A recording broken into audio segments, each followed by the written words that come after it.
Assalamualaikum warahmatullahi wabarakatuh dan salam sejahtera. Bersama dengan Cikgu Fanida dalam mempelajari biologi tingkatan 4 KSSM. Pada kali ini, Cikgu akan mengupas satu lagi tajuk iaitu Bab 13 Homeostasis dan Sistem Urinari Manusia.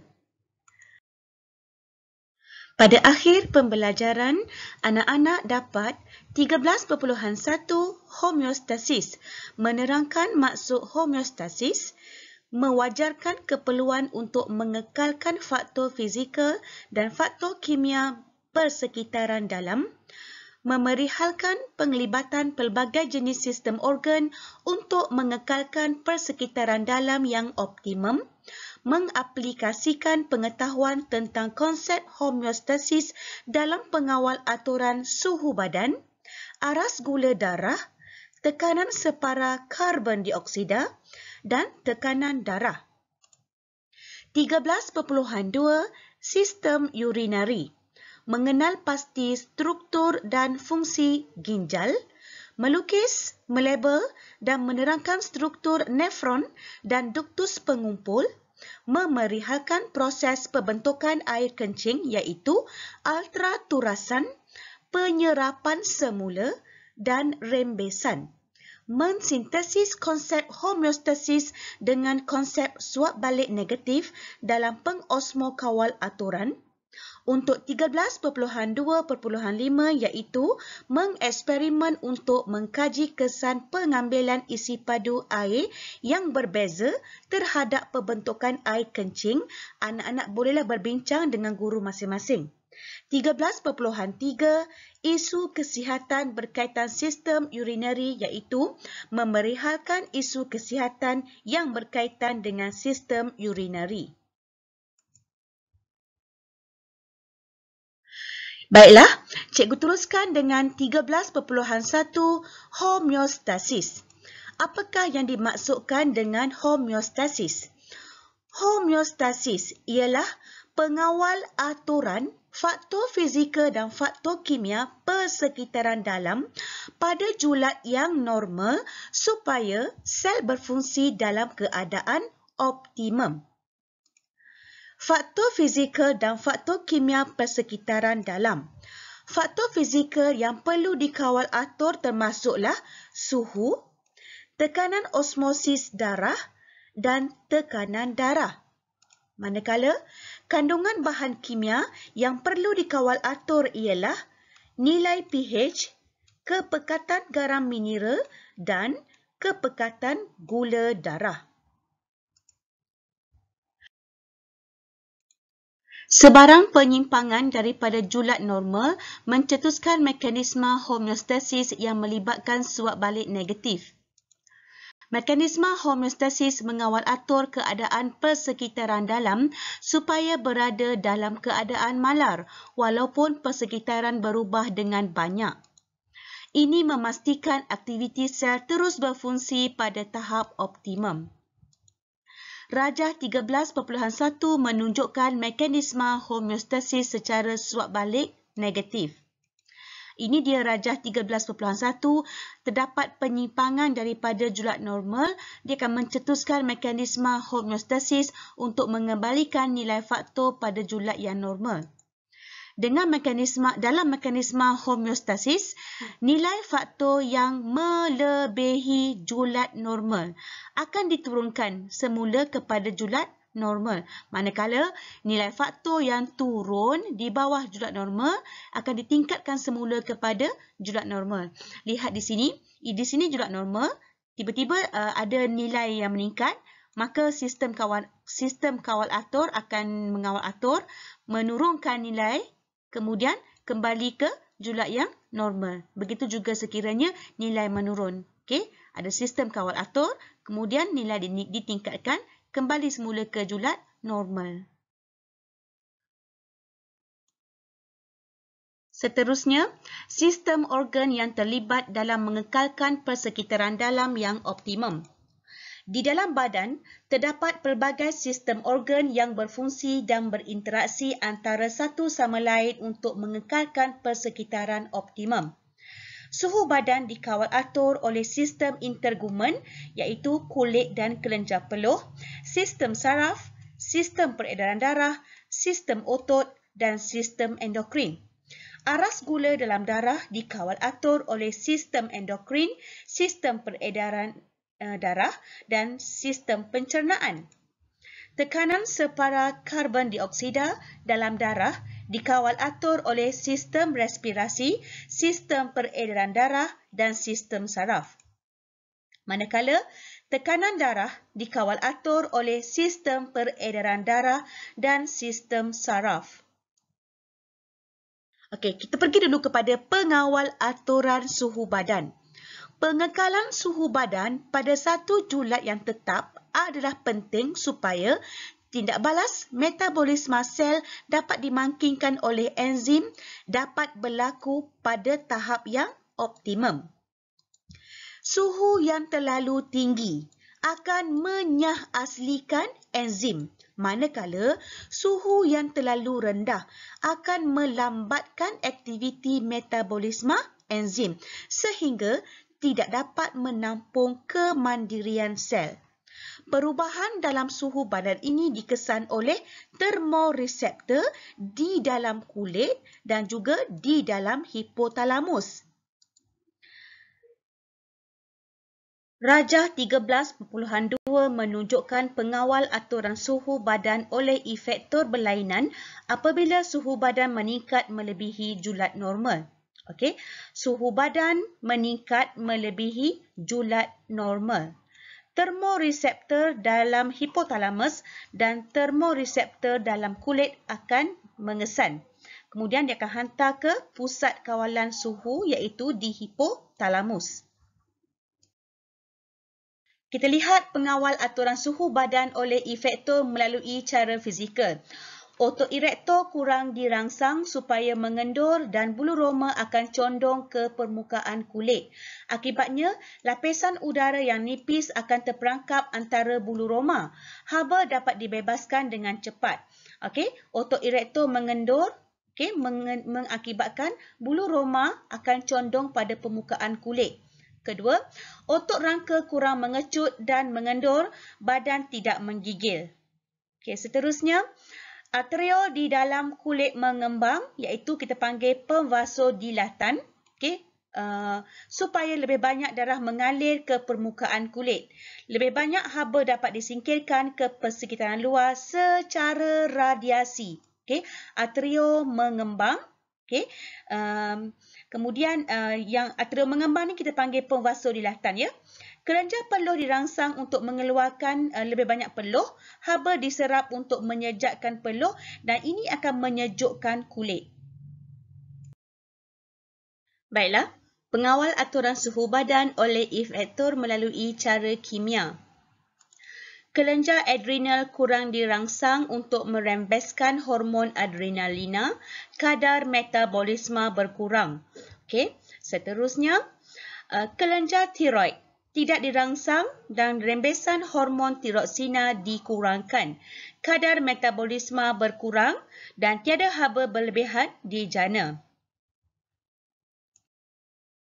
Seterusnya, Rajah 13.3 menunjukkan pengawal aturan suhu badan oleh efektor berlainan apabila suhu badan menurun di bawah julat normal.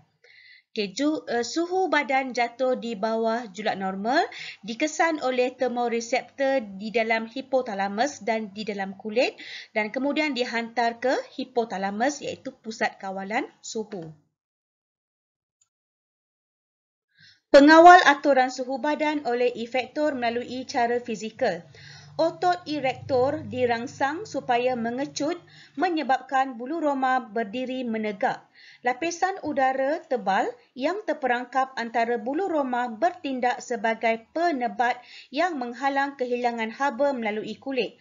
Otot erektor ini mengecut, kemudian bulu roma berdiri tegak. Seterusnya, otot rangka akan mengecut dan mengendur supaya badan menggigil.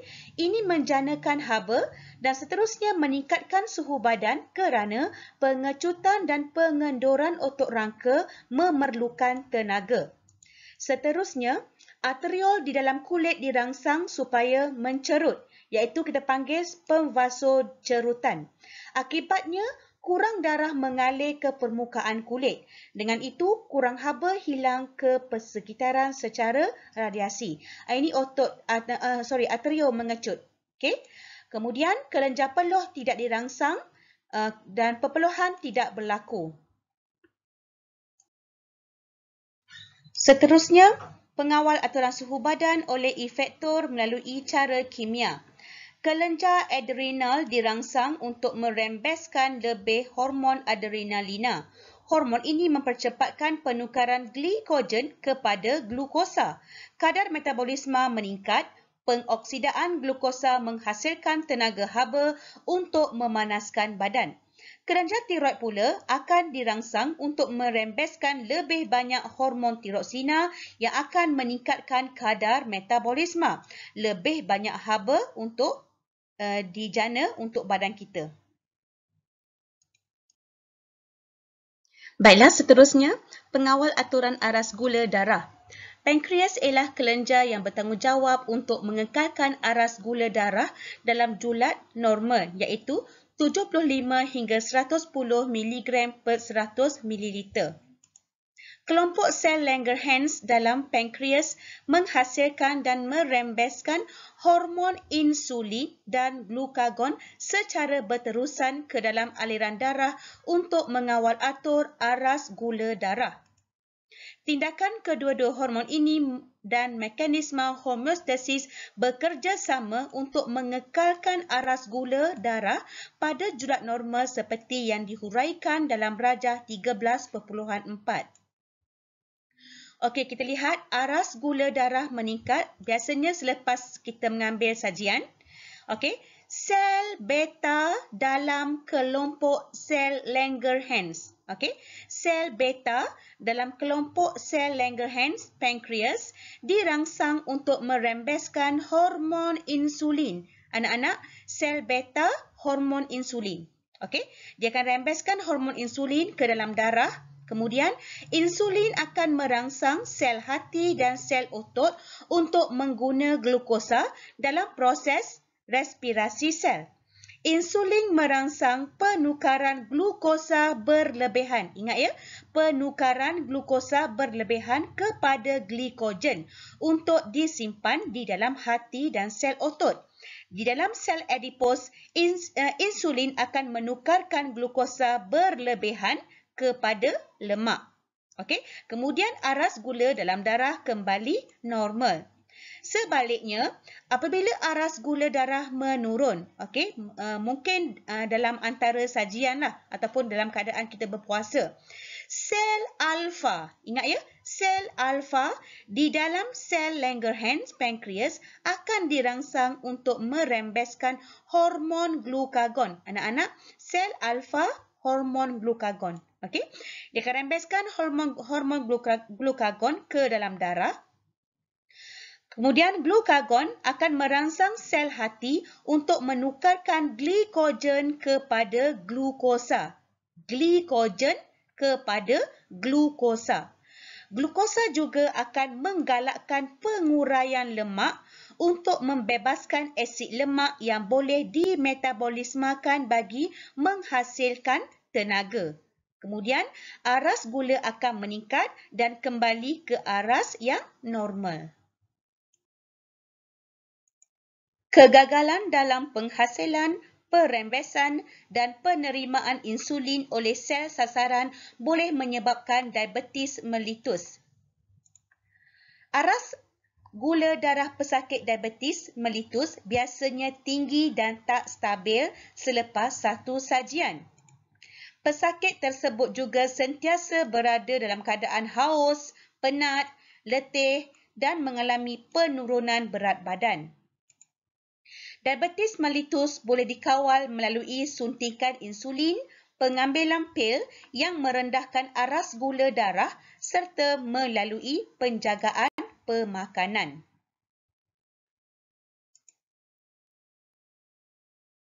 Seterusnya, mekanisme pengawal aturan tekanan separa karbon dioksida dalam darah. Pernafasan ialah tindakan luar kawal yang dikawal atur oleh pusat kawalan respirasi dalam medula oblongata. Pusat kawalan respirasi membantu mengekalkan keadaan homeostasis dengan mengawal aras tekanan separa karbon dioksida dalam darah. Rajah 13.5 menunjukkan proses kawal atur tekanan separa karbon dioksida di dalam darah. Semasa aktiviti cergas, tekanan separa karbon dioksida meningkat disebabkan oleh aktiviti respirasi sel. Karbon dioksida larut dalam plasma darah untuk membentuk asid karbonik. Asid karbonik kemudian terurai kepada ion hidrogen dan ion bikarbonat. Seterusnya, nilai pH darah dan bendalai tisu yang membasahi otak iaitu bendalai cerebrospina akan menurun. Kemudian, perubahan pH ini dikesan oleh kemoreseptor pusat dalam medula oblongata iaitu sel deria yang peka terhadap bahan kimia dan kemoreseptor periferi pada leher iaitu di jasad karotik dan jasad aorta. Ini dia jasad karotik. Okey, dan ini merupakan jasad aorta di sini ya. Okey, seterusnya. Impas saraf dicetuskan dan dihantar ke pusat kawalan respirasi dan pusat kawalan kardiovaskular di dalam medula oblongata. Okey, di sini medula oblongata. Kemudian, impas saraf dihantar ke otot interkosta, diafragma dan jantung kardium dan otot kardium jantung mengecut dan mengendur dengan cepat. Okey, oleh itu, kadar pernafasan, kadar denyutan jantung dan kadar ventilasi akan meningkat. Tindakan ini menyebabkan lebih banyak gas karbon dioksida dihembuskan keluar daripada peparu. Seterusnya, mekanisme kawal atur tekanan darah. Baroreseptor atau reseptor tekanan terletak di arka aorta dan arteri karotik. Arteri karotik ialah arteri di leher yang membekalkan darah kepada kepala. Reseptor-reseptor ini mengesan tekanan darah yang mengalir melaluinya dan menghantar impas secara berterusan ke pusat kawalan kardiovaskular di medula oblongata untuk membantu mengawal atur tekanan darah. Apabila tekanan darah seseorang individu menurun, misalnya apabila berlaku pendarahan serius, baroreseptor di arka aorta dan arteri karotik kurang dirangsang. Pusat kawalan kardiovaskular di medula oblongata kurang dirangsang. Pemvasocerutan arteri berlaku. Ini menambah rintangan kepada pengaliran darah dalam salur darah. Pengecutan otot kardium jantung yang lebih kuat berlaku. Tekanan darah ditingkatkan. Tekanan darah kembali kepada julat normal. Kita lihat pula apabila tekanan darah seseorang individu meningkat, misalnya semasa menjalankan aktiviti cergas. Baroreseptor di arka aorta dan arteri karotik dirangsang. Pusat kawalan kardiovaskular di medula oblongata turut dirangsang. Pervasodilatan berlaku. Ini mengurangkan rintangan pengaliran darah dalam salur darah. Pengecutan otot kardium jantung yang lemah berlaku. Tekanan darah diturunkan. Tekanan darah kembali kepada julat normal. Praktis formatif 13.1. Apakah maksud homeostasis? Terangkan bagaimana mekanisme homeostasis berlaku. Homeostasis ialah pengawal aturan faktor fizikal dan faktor kimia persekitaran dalam pada julat yang normal untuk sel berfungsi dalam keadaan optimum. Mekanisme homeostasis berlaku secara suap balik negatif. Nilai yang melebihi julat normal diturunkan semula kepada julat normal. Nilai yang menurun di bawah julat normal ditingkatkan semula kepada julat normal. Seterusnya, seorang pekerja terpaksa bekerja dalam keadaan panas kerana bekalan elektrik dalam pejabatnya terputus. Huraikan gerak balas E faktor dalam mengawal atur suhu badannya. Mekanisme homeostasis. Pemvasodilatan berlaku. Kelenjar peluh akan merembeskan peluh. Otot E rector mengendur menyebabkan bulu roma menurun. Otot rangka kurang mengecut dan mengendul. Maka badan tidak menggigil. Kelenjar adrenal dan kelenjar tiroid kurang dirangsang. Maka kadar metabolisme menurun. Soalan yang ketiga. Seorang lelaki berumur 40 tahun disahkan oleh doktor tidak dapat menghasilkan insulin yang mencukupi. Huraikan apa yang berlaku kepada lelaki tersebut. Apa yang berlaku adalah glukosa berlebihan tidak dapat ditukarkan kepada glikogen. Aras glukosa dalam darahnya akan meningkat, iaitu kita panggil sebagai hyperglycemia. Dan glukosa dikumuhkan dalam air kencing ataupun kita panggil sebagai glykosuria. Dalam keadaan demikian, individu tersebut dikatakan telah mengidap penyakit diabetes mellitus ataupun penyakit kencing manis. Seseorang pesakit diabetes mellitus sentiasa berada dalam keadaan haus, penat, letih dan mengalami penurunan berat badan. Pesakit akan mati sekiranya tidak dirawat. Soalan nombor 4. Ahmad baru saja tamat larian pecut 100 meter. Terangkan bagaimana darahnya diturunkan kepada julat normal. Tekanan darah Ahmad akan meningkat. Baroreseptor di arka aorta dan arteri karotik dirangsang. Pusat kawalan kardiovaskular di medula oblongata turut dirangsang. Otot licin pada dinding arteri akan mengendur. Maka ini dikenali sebagai penvasodilatan. Dan ini mengurangkan rintangan pengaliran darah dalam salur darah. Pengecutan otot kardium yang lemah berlaku. Tekanan darah kembali ke paras normal. 13.2 Sistem urinari. Sistem urinari manusia memainkan peranan yang penting dalam homeostasis.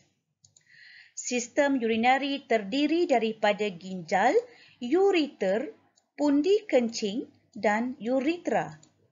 Fungsi sistem urinari ialah untuk menyingkirkan bahan kumuh sebatian bernitrogen seperti urea serta mengawal atur isi padu bendalir badan, tekanan osmosis darah, kepekatan ion dalam bendalir badan, kandungan elektrolit dan pH darah. Struktur dan fungsi ginjal. Ginjal terdiri daripada korteks dan medula. Air kencing yang terbentuk dalam ginjal masuk ke dalam pelvis.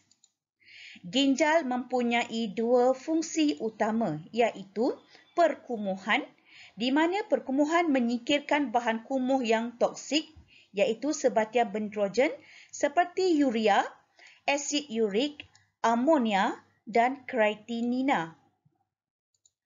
Pengosmo kawal aturan, iaitu mengawal jumlah isi padu air dalam bendalir badan, mengawal kepekatan ion dalam bendalir badan, mengawal tekanan osmosis darah iaitu kepekatan bahan ke larut dan isi padu darah serta bendalir badan. Mengawal kandungan elektrolit dan pH darah serta bendalir badan. Baiklah, Rajah 13.8 menunjukkan sistem urinari dan keratan rentas ginjal. Yang ni adalah ginjal yang ada sepasang ni. Okey, yang di atas ginjal ni merupakan kelenjar adrenal. Okey, kelenjar adrenal. Okey. Ini pula merupakan arteri renal iaitu salur darah yang berwarna merah ni yang ditunjuk warna merah ni. Manakala yang warna biru ni kita kenali sebagai vena renal. Okey. Kemudian saluran daripada ginjal ke pundi kencing kita kenali sebagai ureter, manakala yang ni merupakan pundi kencing. Okey, kemudian saluran ini merupakan uretra. Kebanyakan pelajar terkeliru dengan ureter dengan uretra ni. Okey, ejaan dia lebih kurang sama kan? Yang ni ureter, ke atas ni ureter, manakala kat bawah ni merupakan uretra. Okey, kita lihat pula keratan rentas ginjal. Okey, keratan rentas ginjal kita bermula dengan arteri renal ya. Arteri renal dia akan mengangkut darah beroksigen dari jantung ke ginjal. Kan daripada jantung jantung mengepam darah daripada melalui aorta kan. Kemudian aorta akan merupakan salur darah yang membawa darah beroksigen ke seluruh badan. Jadi ke seluruh badan tu termasuklah ginjal. Jadi salur darah yang mengangkut darah beroksigen dari jantung ke ginjal kita kenali sebagai arteri renal. Okey, vena renal pula mengangkut darah yang terdioksigen dari ginjal kembali ke jantung. Ini bermaksud vena renal ni dia akan bersambung kepada vena cava nanti di jantung. Okey.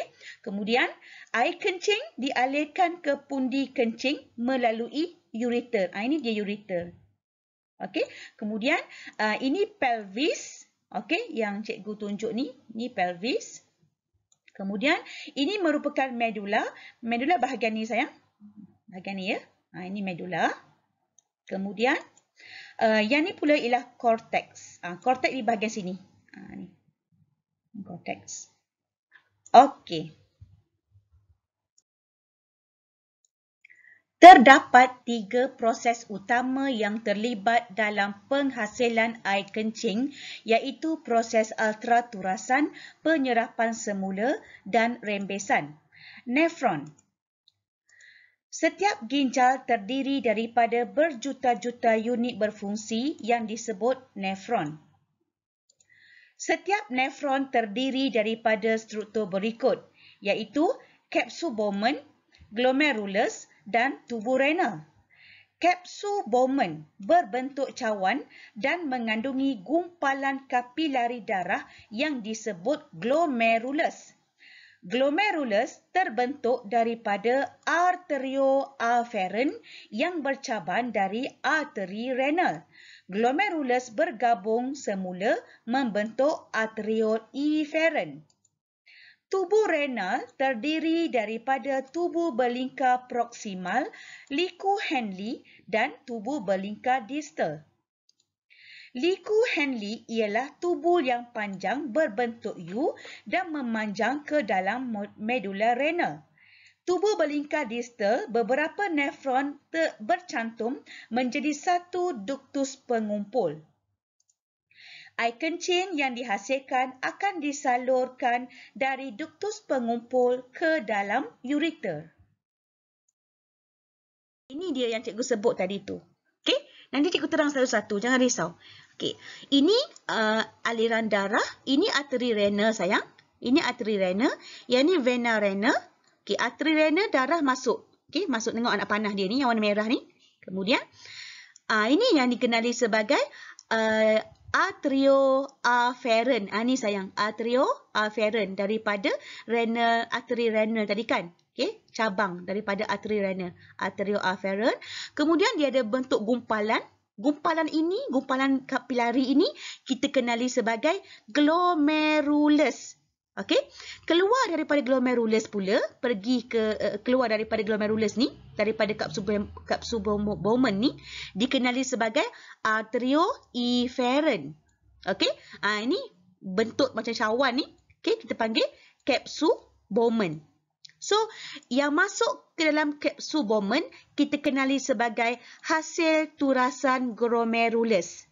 Okey, anak-anak ada nombor di sini. Nombor 1, okey, nombor 2, nombor 3, okey, nombor 4, nombor 5. Okey, satu persatu cikgu akan terangkan. Jangan risau. Okey, tengok macam complicated sikit dia punya gambar rajah dia. Tapi jangan risau, tak complicated langsung. Tak ada masalah, senang sangat. Okey, faham betul-betul. Okey, petunjuk di sini adalah yang arrow berwarna merah dikenali sebagai aliran darah. Arrow yang berwarna hitam. Yang mana hitam? Hitam. Ini hitam ya. Ini hitam. Ini hitam. Yang ini hitam. Okey. Ini merupakan aliran hasil turasan aliran hasil turasan. Okey, aliran hasil turasan. Kemudian arrow yang berwarna hijau. Yang mana hijau? Ini hijau. Yang ni hijau. Okey. Yang ni hijau. Yang mana lagi hijau? Ini hijau. Ini bermaksud pengangkutan pasif. Okey, pengangkutan pasif. Yang berwarna oranye ni, yang berwarna oranye. Ini oranye. Yang ni oranye. Yang ni oranye. Okey, yang mana lagi? Ini oranye. Ni lagi oranye. Ini maksudnya pengangkutan aktif. Okey. Kemudian yang berwarna biru. Cuba cari warna biru. Ini warna biru ya. Ini warna biru. Ini warna biru. Arrow warna biru. Ini maksudnya osmosis. Kalau osmosis tu ingat air. Okey, pergerakan molekul air. Yang berwarna yang bulat ni. Yang bulat ni. Yang bulat ni. Ini bulat. Ini bulat. Okey, mana lagi bulat? Yang ni bulat. Okey, yang ni bulat. Ini bulat ni. Okey, yang ni merupakan air H2O. Yang tiga segi. Mana tiga segi? Ini tiga segi. Satu. Mana lagi tiga segi? Satu je kan? Itu merupakan glukosa dan asid amino. Dan last kali yang petak hitam. Petak hitam ada di sini. Okey, petak hitam. Ini pun sama, ada petak hitam. Okey, yang ni dikenali sebagai urea. Okey, dah cukup settle. Kita digest rajah 13.2 iaitu struktur nefron dan proses pembentukan air kencing. Okey, cikgu nak pergi kepada nombor 1, 2, 3, 4, 5 ni. Okey, cikgu teruskan ya. Okey, nombor 1. Ultra turasan dalam kapsul Bowman. Okey. Darah yang memasuki glomerulus bertekanan hidrostatik tinggi. Okey, kerana diameter arterioefferent. Cikgu sebut afferent ni, cikgu nganga mulut luas-luas. Nak bagi tahunya pada anak-anak diameternya lebih besar daripada diameter arterioefferent. Cikgu sebut efferent ni mulut cikgu kecil je. Efferent. Nak bagi tahu bahawa arterioefferent diameternya lebih kecil. Afferent lebih besar. Okey, tekanan ini menyebabkan berlakunya ultraturasan iaitu bendalem meresap melalui dinding kapilari glomerulus ke dalam rongga kapsul Bowman. Okey, seterusnya. Bendalem yang memasuki rongga kapsul Bowman dipanggil hasil turasan glomerulus. Okey, di sini ya. Cikgu dah tunjuk tadi kan. Hasil turasan glomerulus. Okey, hasil turasan glomerulus mempunyai komposisi bahan yang sama seperti plasma darah. Tetapi, ingat ya, tetapi tidak mengandungi sel darah merah, platelet dan protein plasma. Okey, sel darah merah dan protein plasma kekal dalam darah yang mengalir ke arterioefferent kerana saiz bahan-bahan ini terlalu besar untuk meresap keluar daripada glomerulus. Okey. Okey, seterusnya penyerapan semula di tubuh belingkar proksimal iaitu yang bahagian nombor 2 ni. Ni bahagian nombor 2 ni ya. Okey. Cikgu highlight sikit. Ni nombor 2 ni. Okey. Penyerapan semula berlaku pada hasil turasan glomerulus di sepanjang tubuh renal. Bahan terlarut meresap merentasi dinding tubuh renal ke dalam jaringan kapilari darah. Di tubuh belingkar proksimal, ion natrium iaitu Na positif dipam secara aktif ke dalam jaringan kapilari darah dan kemudian ion klorida Cl negatif meresap secara pasif. Penyerapan semula 100% glukosa dan asid amino juga berlaku semasa pengangkutan aktif. Ingat ya, 100% glukosa dan asid amino. Sepatutnya kalau manusia normal, air kencing dia memang tiada glukosa dan juga asid amino. Ingat tu. Okey, seterusnya, pergerakan bahan terlarut ke dalam jaringan kapilari darah mengurangkan kepekatan bahan terlarut hasil turasan glomerulus. Tetapi, dia akan meningkatkan kepekatan bahan terlarut dalam kapilari darah. Akibatnya, hasil air meresap masuk ke dalam kapilari darah secara osmosis. Okey, cikgu teruskan lagi. Nombor 3. Penyerapan semula di liku Henle dan tubuh belingkar distal. Nombor 3. Kat mana nombor 3? Ni sayang. Bahagian nombor 3 ni ya. Okey. Di liku Henle, air diserap semula melalui osmosis. Ion natrium diserap semula secara pengangkutan aktif. Di tubuh belingkar distal, lebih banyak air, natrium dan ion klorida diserap semula. Jumlah air dan garam yang diserap semula bergantung pada kandungan air dan garam dalam darah. Seterusnya nombor 4, rembesan.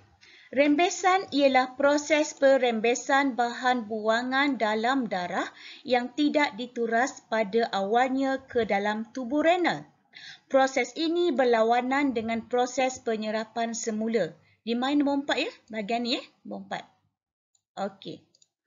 Rembesan berlaku di sepanjang tubuh renal dan duktus pengumpul tetapi paling aktif di tubuh belingkar distal. Ni, tubuh belingkar distal. Di sinilah. Okey. Seterusnya, rembesan berlaku secara resapan ringkas dan pengangkutan aktif. Bahan yang dirembeskan termasuklah ion hidrogen, ion kalium, ion amonium, urea, kreatinina, bahan toksik dan sesetengah dadah. Rembesan menyingkirkan bahan buangan toksik serta membantu mengawal atur aras ion dalam darah. Yang kelima, last kali, ni bahagian ni ya, di sepanjang ni. Dipanggil pembentukan air kencing. Apabila renal sampai ke duktus pengumpul, apabila bendalir renal sampai ke duktus pengumpul, hanya sedikit garam yang tinggal dan kebanyakan air telah diserap semula ke dalam aliran darah. Baki bendalir renal kini disebut air kencing. Okey, kemudian dia mengalir menuruni duktus pengumpul. Di sini sedikit urea akan meresap keluar ke bendalir persekitaran dan kapilari darah kerana saiz molekulnya yang kecil. Lazimnya, air kencing mengandungi air, urea, garam, natrium klorida dan asid urik serta kreatinin. Selepas meninggalkan duktus pengumpul, air kencing mengalir menerusi ureter. Yang cikgu tunjuk tadi kan? Okay?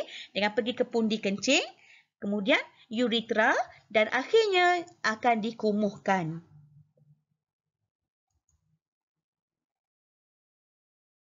Okay. Mekanisme homeostasis dalam pengosmo kawal aturan. Okey, kandungan air dalam darah, dalam badan sentiasa berubah mengikut pengambilan makanan dan minuman. Pengosmo kawal aturan ialah proses mengawal atur air dan garam dalam badan supaya tekanan osmosis darah dapat dikekalkan pada julat yang normal. Pengosmo kawal aturan dicapai dengan mengawal atur isi padu penghasilan air kencing oleh ginjal. Rajah 13.10 menggambarkan pengosmo kawal aturan tekanan osmosis darah. Okey, kita lihat tekanan osmosis darah yang normal ya. Okey, kalau kita minum terlalu banyak air, tekanan osmosis darah menurun ke bawah julat normal. Kemudian, osmoreseptor di dalam hipotalamus akan kurang dirangsang. Ya, kurang dirangsang. Kelenjar pituitari juga kurang dirangsang. Jadi, kurang ADH dirembeskan daripada kelenjar pituitari. Okey, kepekatan ADH yang rendah menyebabkan dinding tubuh belingkar distal dan dinding duktus pengumpul menjadi kurang telap terhadap air. Jadi, kurang air diserap semula daripada bendalur renal ke dalam kapilari darah. Maka, air kencing yang dihasilkan lebih cair dan banyak. Maka, tekanan osmosis darah kembali ke julat normal. Ini apabila anak-anak minum air terlalu banyak. Kita lihat apabila kita minum air terlalu sedikit ataupun kehilangan air akibat kita melakukan aktiviti lasak. Okay. Tekanan osmosis darah meningkat melebihi julat normal. Kemudian, osmoreseptor di dalam hipotalamus dirangsang. Okay. Kita tengok yang di sebelah kiri ni. Okay. Kita tukar je ayat dia. Yang ni osmoreseptor dalam hipotalamus kurang dirangsang. Yang ni dirangsang. Okay. Kemudian, kelenjar pituitari dirangsang. Jadi, ADH dirembeskan daripada kelenjar pituitari. Kemudian, apa yang berlaku? Kepekatan ADH yang tinggi menyebabkan dinding tubuh belingkar distal dan dinding duktus pengumpul menjadi lebih telap terhadap air. Kemudian, lebih banyak air diserap semula daripada bendalur renal ke dalam kapilari darah. Kemudian, air kencing yang lebih pekat dan sedikit dihasilkan. Maka, tekanan osmosis darah kembali ke julat normal. Okey, seterusnya. Praktis formatif 13.2. Di bahagian ginjal manakah tubuh belingkar proksimal, liku Henle dan tubuh belingkar distal boleh didapati? Jawapan dia, tubuh belingkar proksimal dan tubuh belingkar distal terdapat dalam korteks, manakala liku Henle terdapat dalam medula ginjal. Kedua, cadangkan dua aktiviti yang boleh menyebabkan dinding duktus pengumpul menjadi lebih telap terhadap air. Dua aktiviti ya. Makan makanan masin dan kurang minum air. Okey.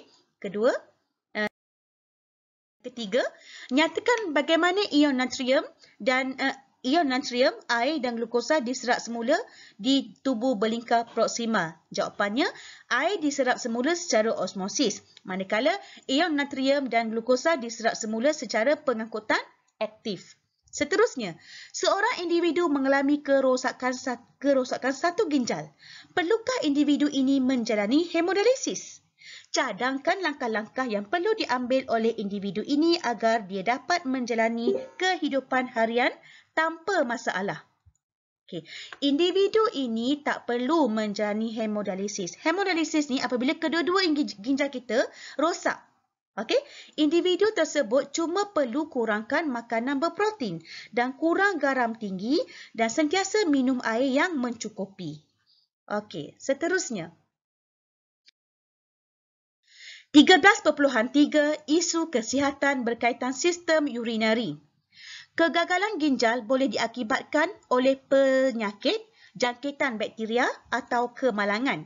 Penyakit diabetes mellitus merupakan penyebab utama kegagalan ginjal, diikuti oleh tekanan darah tinggi. Ingat ya, penyakit diabetes mellitus dan tekanan darah tinggi merupakan penyebab utama kegagalan ginjal. Kedua-dua penyakit ini akan menyebabkan glomerulus kita rosak. Okay? Selain itu, sesetengah individu juga boleh menghadapi pembentukan batu karang. Okay? Pembentukan batu karang di dalam ginjalnya. Batu karang ialah ketulan keras yang terdiri daripada asid urik, kalsium oksalat atau hablokalsium fosfat. Okay, ini dia pembentukan batu karang dalam ginjal. Ini batu karang. Okay? Besar kan? Ini batu karang. Batu karang boleh menyebabkan ureter tersumbat lalu mengurangkan penghasilan air kencing. Untuk mengurangkan kemungkinan pembentukan batu karang, minum banyak air setiap hari. Okey? Baiklah, Praktis formatif 13.3. Encik Azman menghadapi masalah pembentukan batu karang di dalam ginjalnya. Terangkan kesan batu karang terhadap kesihatan beliau. Batu karang boleh menyumbat ureter lalu mengurangkan penghasilan air kencing. Okey, cadangkan dua sebab mengapa seseorang boleh mendapat batu karang. Okey, jawapannya ialah kurang minum air dan pengambilan garam mineral seperti kalsium secara berlebihan. Baiklah, rumusan daripada bab 13 homeostasis dan sistem urinari manusia. Kita telah mempelajari 3 subtopik iaitu homeostasis, sistem urinari dan isu kesihatan berkaitan sistem urinari. Homeostasis ialah pengawal aturan faktor fizikal dan faktor kimia persekitaran dalam pada julat yang normal supaya sel berfungsi dengan keadaan optimum. Suhu badan dikawal atur oleh sistem integumen, sistem saraf, sistem peredaran darah, sistem otot dan sistem endokrin. Aras gula darah dikawal atur oleh sistem endokrin, sistem peredaran darah dan sistem pencernaan. Tekanan separa karbon dioksida dalam darah dikawal atur oleh sistem respirasi, sistem peredaran darah dan sistem saraf. Tekanan darah pula dikawal atur oleh sistem peredaran darah dan sistem saraf. Sistem urinari. Kita telah berbincang berkenaan dengan ginjal, proses pembentukan air kencing dan mekanisme homeostasis dalam pengosmo kawal aturan. Manakala isu kesihatan berkaitan sistem urinari, kita telah berbincang berkenaan dengan batu karang. Berakhir sudah bab 13. Okey, kita jumpa lagi dalam bab 14. Cikgu sudahi dengan Assalamualaikum warahmatullahi wabarakatuh dan terima kasih.